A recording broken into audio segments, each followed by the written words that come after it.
I think with Twitter, it's another platform for us to communicate with the students and for them to, again, see it as an educational tool, but also as a way of preparing them for the profession. Because a lot of industries are also using Twitter as well, in addition to Facebook and all the other social media platforms that come out almost on a daily basis. So I think it helps them to see both sides of the coin in terms of knowing how to use Twitter in the professional context as well as an educational tool. So I view it the same way. I'm of the mindset that the more opportunities you can give to students to communicate with each other and with the instructor, the better the overall learning experience will be, instead of just limiting them to only face-to-face interaction or only email or only discussion forums. I think if we can offer up these additional platforms, it can help in that regard. And I use it professionally as well myself. I tweet almost 20 or 30 times a day, usually about things that are informative to help people know in relation to media and journalism and innovation. So I'm of the mindset of trying to role model for my students ways in which you can use these platforms in addition to using them as a way to have communication in the classroom too.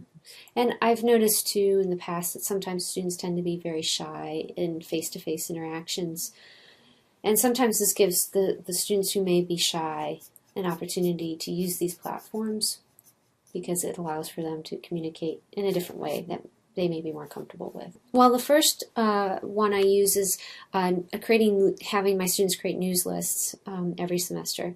And basically they have to set up a Twitter account if they don't have one already, and then also set up a news list of news organizations and or journalists that they can follow throughout the whole semester. And it allows for them, again, to get familiar with the tool, to understand how it's being used in the industry by various news organizations and journalists, and third, to use it as a tool to be informed about what's going on in the world around them. And then I incorporate news items on quizzes for my students based on what's being addressed on Twitter. So it's helping them to stay on top of the news as well. And as part of the news list activity, they basically, again, are given prompts and guidelines of how to go about setting up the account and what's expected of them in setting up their news list. You can create a news list on any subject, from biology to chemistry to physics to food, you name it. In my particular case, I have the students set up a news list that allows for them to have diverse news sources. So the news sources that they bring into their news list have to be international, national, and local. So they have to have representation of different Twitter handles from those three different geographic aspects. Second, they have to have diversity in terms of media type. So the media organizations or journalists that they follow cannot just be a broadcast reporter or broadcast station or network, but need to incorporate television and radio, newspaper, magazines, and even online-only entities. Again, for them to have a wide variety of diverse sources to look at. And then lastly, they also have to make sure that on their list that the journalists and the news organizations that they follow also are a variety of topics, so diversity across topic too. So it has to incorporate hard news as well as health and technology and sports and public affairs and any other topics that you can think of in terms of subject area. So they basically have to come up with that list of at least 20 minimum to be able to complete the assignment. And then the plan is for them to add these 20 over a period of a couple of weeks. And then they can continue to add on to it as the weeks go on during the semester. But then at the end of the semester, they need to give a reflective paper of their experience in using Twitter for the whole semester, and how did they see their news list forming over the semester? Did they notice more hard news or soft news? What did they think of what the journalists or news organizations were tweeting? How do they feel that this tool could be used in journalism? Are there ethical issues? What challenges arise? How would you use this tool in the future as a journalist? Will you keep this Twitter account in the future or not? So it's basically an opportunity for them to reflect on the experience over the semester of what they did with their Twitter news list. And it's always surprising to me because they say that they hated it in the beginning, that they couldn't stand that they had to create a Twitter account. But then at the end of the semester, They realize how important of a tool it is and how much it helped them stay on top of the news. It helped them stay on top of the course topics that we had during the semester. It helped them to connect with people that they wouldn't have been able to connect with otherwise, and that now they want to go out and tweet. So it's always a good experience to see the students and their comments and the analysis and the reflection part, that they've come full circle. Even though they begrudgingly in the beginning may not want to. They end up liking it in the end. I mean, it doesn't take that much time to do a quick check of who they're following and if they're meeting the criteria for those different aspects in terms of geography and topic, as well as media type. Doesn't take that much time. And then, of course, reading the reflective pieces, of course, it does. It takes a little bit more time.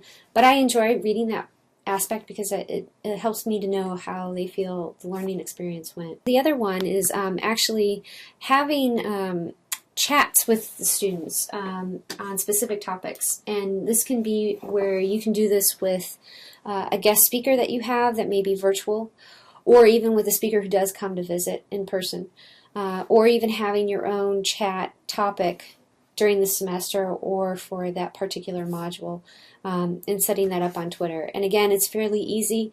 It's a matter of just setting up a specific hashtag. As you see with this one, this is one that's done by journalists online every Wednesday at 5 p.m. called WJ Chat. And basically the only thing that the person has to do is go in and make a statement or provide a point or a link to an article referencing the questions coming through that chat, and incorporate the pound sign, the hashtag WJ Chat at the end of their post, and it will automatically get aggregated into that chat. And then people can respond and reply.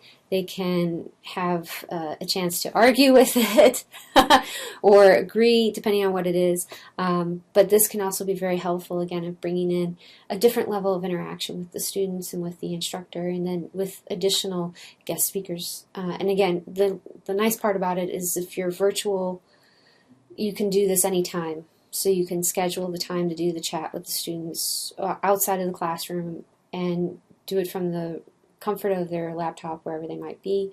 And the same thing for the guest speaker if you have them providing answers and responses to what's coming through in the particular chat. The other option about this that's nice too is that it's archived, so you can always go back and look at how the chat formed over time, and have that as a record to see exactly which students were responding the most, who was more interactive, who may not have contributed as much, or maybe who didn't contribute at all. So it can be a form of assessment as well to see exactly how the students were participating in that chat, and be able to use it as a reflective activity for the instructor as well, so that for future chats you can modify the discussion if it's going to be tied to a similar module or a different module, maybe tweaking the questions a little bit more or providing more prompts to get them to respond. One of the challenges too, of course, with Twitter is the space limitation. You have only 140 characters to get your point across. And of course, if you're having a lengthy discussion, it's hard sometimes for students to be able to get their point across clearly within 140 characters. What I have noticed is that this kind of exercise of having them use Twitter allows them to be more concise and really thinking through and reflecting on what they want to say before they post it. So it helps them to become more concise writers, because they don't have a lot of room to write 4 paragraphs. They only have a sentence. So I've noticed that it allows for them to have that opportunity to practice concise writing and reflect on what they want to write before they post, because they know that if they make a mistake, it's posted, it's there. And the group will call them out for it, right? So the other part to it, though, too, I think, with this as well, is that you have the opportunity where students can dominate the chat just based on the frequency in which they post. So the concern you have to manage in those realms is making sure that no one feels that they don't have an opportunity to post. If one student or a few students are posting every few seconds, those come up right away, and the other students don't feel that their post is even going to be considered. So I think providing guidelines to the students too, to say, okay, you may be very excited about the subject and you might want to talk a lot about it, but give other people in the group a chance to get their point across. So try and keep it to a minimum in terms of how many responses you provide, say, within a matter of 10 minutes as a guideline to help the students in that regard. I've even noticed, too, giving students time to practice writing in these platforms before they actually go on these platforms helps them. So in my writing classes, I actually have the students do outside writing activities of how would you tweet this, how would you write a Facebook post. And it's so funny because they look at me, and they're in Facebook and Twitter, and they're like, okay, I'm ready to go. And I say, no. Write it on a piece of paper. Put it in the Word document first, and let's go over that together. And it helps them to realize, oh, I didn't notice that I should be doing that, or I should be doing this. So it's a nice exercise to help them be prepared for when they go to this platform. And then the other part is the scavenger hunt. This is a fun aspect to weave into your classes too, if you like, in which you can have the students go onto Twitter and use specific questions to help them locate different things on campus or even in the building where you have your classes, and have them post a tweet about it, take a photo or even a video through Vine and post it in their scavenger hunt, and they have to accomplish, say, anywhere from 5 to 10 different things in that time frame, and they have perhaps maybe 2 hours to get it done, and tying it to a specific hashtag, which allows for them to all see exactly who is being able to capture all of the points in the scavenger hunt. And it's a fun way to, again, allow for the students to practice using the platform and using it in a way where it is embracing that aspect of immediacy and the nowness of it, that go out and do this in the next 2 hours and take a photo of wherever you might be, of school spirit, for instance, and having them jump into that and post to the platform, helping them in that regard, particularly for journalism students, how to be able to work in the moment and on deadline and be able to be effective in terms of posting to these platforms like Twitter and do it correctly and accurately without any errors and do it concisely.